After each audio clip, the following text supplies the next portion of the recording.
Hello, my name is Linda and this is Coda.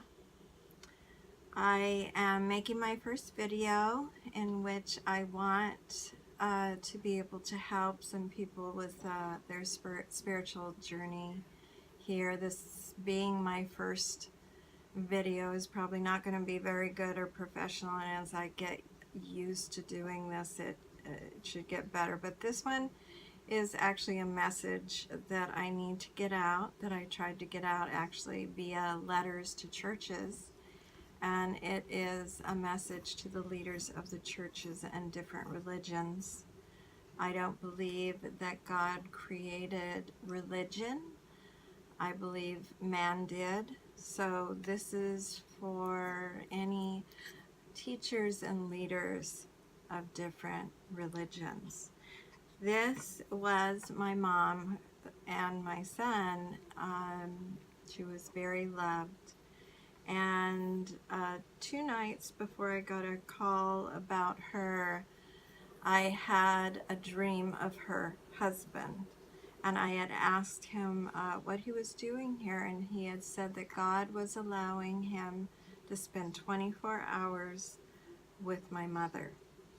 Now, when I woke up, I didn't know what that meant, but 2 nights later, I found out when I got a phone call from the hospital and a doctor saying that my mother had had a major heart attack and was not expected to live. Fortunately, she did live. About 24 hours later, she came to, and my daughter happened to be sitting next to her, and she asked where Sonny was, her husband. So when I went to her, she said that Sonny was with her, actually looking for treasure under rocks, but who knows what they're doing. Anyway, what I found out was it was a mission that was given to me, and it involved much more than just the blessing of being able to help my mom and be with her as she was transitioning to go what I believe is back home.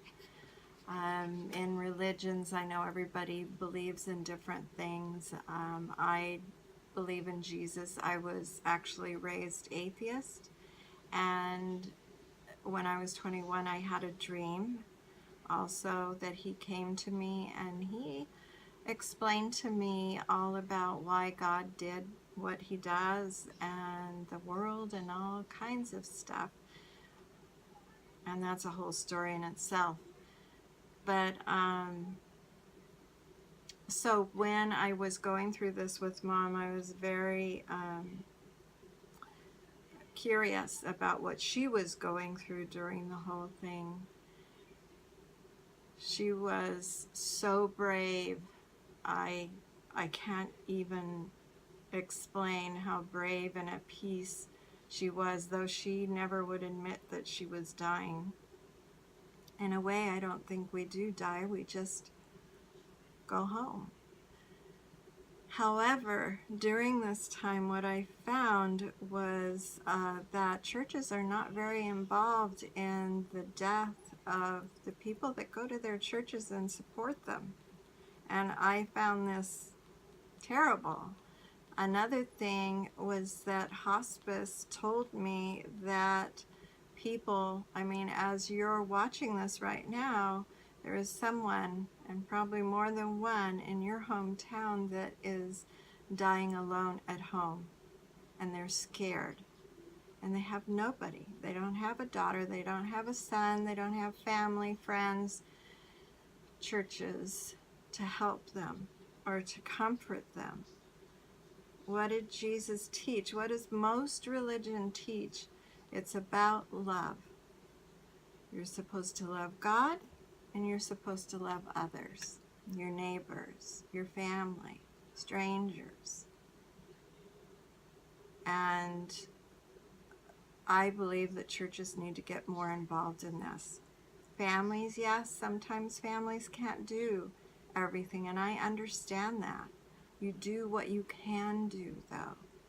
And the churches should do what they can do, and I believe that they can be a part of this and start something in their church to help these people, their people that have been so supportive of them, and support them in their hour of need, their greatest need, when they're facing meeting God. And they're scared. They're scared because not everybody really believes they're going home. They're scared. They don't know. A lot of people go by blind faith. I happen to have that dream that Jesus came to me and he talked to me, and I know the feeling I had when I woke up, and it didn't go away for a couple weeks. And I know what he said, and I know it was the truth. And nobody can take that faith away from me. But there's those that don't have that. They've never had that. And they're scared. So please, if you watch this, please give it to your leaders, your pastors, pass it on, share, talk to your churches, talk to other people about it, because maybe it's something we don't want to think about or talk about, but it's what's happening right now. Whenever you watch this, it's happening right now.